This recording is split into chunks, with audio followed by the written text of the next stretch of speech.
It really is. So Yeah. Shane, I am really, I am enthusiastic about today. There are so many people that I want to celebrate and just want to give a big shout out to, because yes, there has been a pandemic and we have taken that very seriously. We have not ignored it. There has not been a, like I'm just going to ignore it and wait till it goes away kind of thing. But we too have had our own outbreak here in Ascend with our clients, and that really, truly, that outbreak, man, we have had 25% of the clients that we know of this month either jump to a new income level or just have this windfall of clients come in this month. It's been really exciting. It really has been. And we talk all the time about principle-based decision-making. We talk a lot about just focusing on the fundamentals. And when I think about that 25% increase that people who are in this community are experiering growth, it's because of their commitment to the fundamentals and their commitment to make decisions by principle versus emotion and being blown by the wind. And boy, it's fun to see when the people you care most about start to get what they want most. That cranks so exciting. It gets exciting.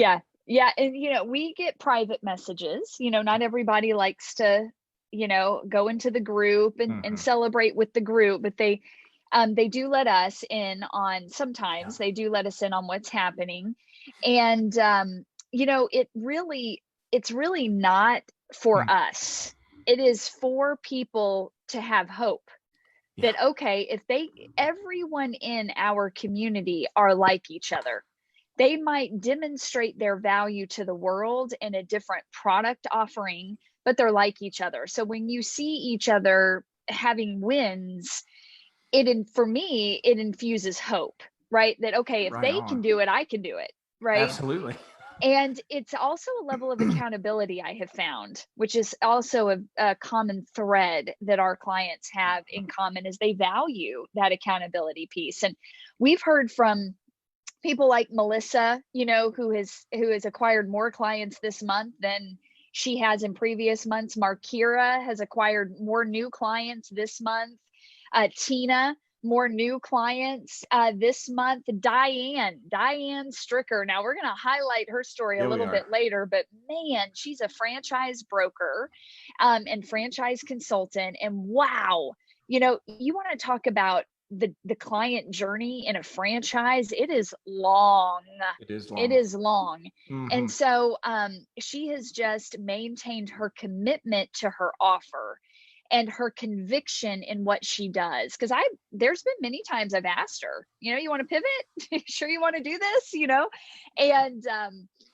And that is part of the conversation, right? Because we've got to help you solidify, make good decisions. And somebody has to ask the question, is this really what you want to do? That's right. And Diane answered that with a lot of conviction and kept going. And she was on our call last night. So if you listen to the Q&A call from last night, she came on and really shared her personal journey. And the one word that Diane has throughout our time together on the Q&A calls and in private and in the mastermind that she's a part of, she says that, look, consistency is my area of opportunity. This is the area to focus on. And what did she say at the beginning of this month? She just made the decision. Okay, I'm going to be consistent. And what else did she say, Shane? She said that she only focused on what she had to do. That's right. She narrowed it down. Only focused on those 4 most important things that I give you in phase 1, module 1. And in a period of days, literally just this week, the last week of the month, she acquired franchise agreements, collaborators, fill in the pipeline for her. It's amazing. It's amazing. Yeah. Ed Bailey, new, brilliant, comes from Google, was a leader over at LinkedIn. And he had his first acquisition and his pipeline is full. And he said to us, wow, I mean, Facebook is a gold mine that I hadn't, I had not given it enough credit, That's and right. that is the truth. Yeah. Jennifer Brannig over in the UK. What I a mean, story. right. She came to me and was trying to take the business to the next level. Did that, had massive success, lost it, and is rebuilding, and already is in the process, is already acquiring the momentum, has had 2 new big orders come in, and for her company, that's massive. Yep. Sheila Baker, wow. And with her assistant Lorene, they have just blown Sheila's the doors wide open in her business, man. New acquisitions, her pipeline is full, massive attendance at her online events. Lauren Ilg, photographer, I had a call with her, and she said, you know what, Amy, when all this happened, I literally started to put together my resume. I was like, okay, this is what I'm going to do. And then she stopped herself and said, this is what she said. She said, no, I know what to do. I'm going to make a small iteration. So she made a small iteration. Calendar is full for the month of May. Just, it's amazing. Telling you, it's amazing. It's amazing. And direct contrast to an owner who I spoke with early in the week through direct outreach, who's in the same industry, who said, I'm shutting down. I'm not doing anything. I'm just shutting down. I'm like, boy, wow, what a tragedy. Yes. Given the alternative. And Lauren chose the alternative over just saying, you know what, I'm just gonna shut down. Just not gonna do anything. You know? Yeah, it's amazing. Big difference in owners between those two. Yeah.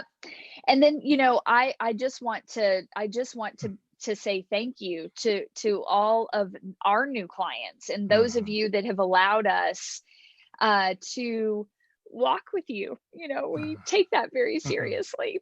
And I know how hard it has been. I know that for so many, it has been terrifying. And we have grappled with that ourselves. I mean, what about long term? I want to set everyone up for success, and I want to be the leader here. I want the clients to see that if Amy can do this, I can do this, right? And this is the absolute third financial crisis of my adult life that I've lived through, and 2 of them with businesses. And the last one was much more financially crippling than this one has been so far. Doesn't mean that we're not going to see something down the road, but we're in a better position coming into this one than we were the last one. And I'm confident of that just by looking at the numbers. But you were saying before we got on this call, and we'll start to wrap this up, you guys, is that definite decision leads to definite action. Yes. And that's really what we saw in these clients. Now, it took them some time. Look, some of these owners have admitted on Q&A calls, number one, I don't know if I can do that. I don't know if I can do that, solve that problem. I don't know if I can charge that much. I don't know if I want to, and it took them some time moving those checker pieces around the board and seeing, okay, what is the response? Now that I have this client and I walk them through the process, was it mutually beneficial? Yes. Was it exactly what I had hoped it would be? What was it like charging that amount? Did it serve the highest and best? Was that mutually beneficial on both sides? Right. Yes. And I'm telling you what, they have been playing chess. Yes. They've been making moves. They've been playing. They've been moving. Yeah, they have been making action. That's right. But we're just seeing the results of the angles of the action. We're seeing one massive result of it.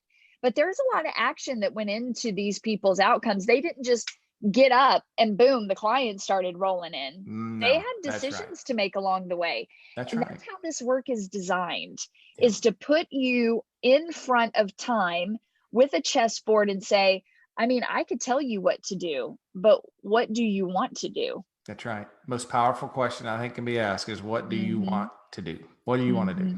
You know, Yep. all of these people that we've talked about that have had the success stories, they all started at the same spot. All of them. Everybody started, and all of them had decisions to make along the way that challenged their expectations. It challenged their habits. It challenged the way in which they were thinking about their business. It challenged all that, but all of them, they did not sit there and say, okay, I've got to figure this out. No. They knew that figuring it out meant taking the action. So the figuring out is not in you thinking more about it. Yes. The figuring out is taking the action and then observing and evaluating and making the next decision. Right. Yes. And all of these owners have done that. So yes. And I would say one of the last things to highlight is that they are all people of faith. And I'm telling you what, I know for me, that is the most important thing that comes into everything that I do. It is integrated into every area of my life, even down to the way this system is designed. It was not it was from patterns that I observed way back, centuries and centuries at the beginning of creation. There's so many patterns that we can see in creationism that are right here in scaling a business. And the two for me are not separated. And there in my faith, there is someone who is an overall designer and orchestrator of all things. And my faith is that there is a plan that is being designed that is ultimately for my good. And I trust that that is true and walk in that. Knowing that that doesn't mean that I won't experience pain. That doesn't mean that I won't experience disappointment, sadness, loss. Doesn't mean that I won't experience those things. It means as I experience those things, I am not absent of hope. Yes. Not absent of hope. Yes. You know, and even as I was listening, you know, to the patterns that were emerging, the language that was emerging around the news that was coming out specifically about the numbers and the sickness and the businesses.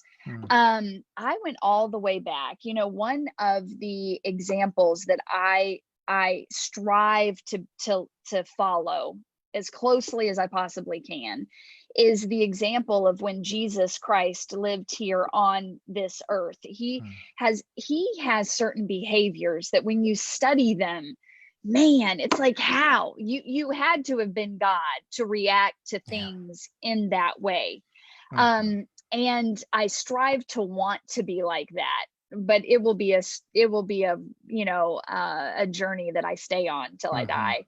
But the reality is that there was a lot of the same experiences documented throughout history, specifically in the written historical book of the Bible, that really spoke specifically to some of the same language that was coming out of our modern day news sources and over social media. So I would go and do keyword searches in my concordance of those keywords, and then I would study the leaders of that time, their response to that stuff, and said, okay, if they were able to respond to things that, man, they weren't at home quarantined and the government wasn't stepping in at different times to help in different ways, and there wasn't community people coming around, they were on their own. How did they navigate this with families and businesses and as leaders? What did they do? How did they act? What was their behaviors? And I said, that's what I'm going to strive to be. Because if they could do it then, I can do it now. They lived through that then when no one else had, and I'm living through something that no one else has. And it really gave me the strength it internally propped me up in the moments when I could not do that myself, you know? Yeah, that's good. So it really, and I know that that's the same for so many of these owners that we've documented here today. So we're just so grateful for each and every one of you that allow us close or have just allowed us to observe from a distance and to be available to you. And for those of you that are brand new, thank you so much for trusting us. All right. We'll talk soon. Bye, everyone. Okay. Bye.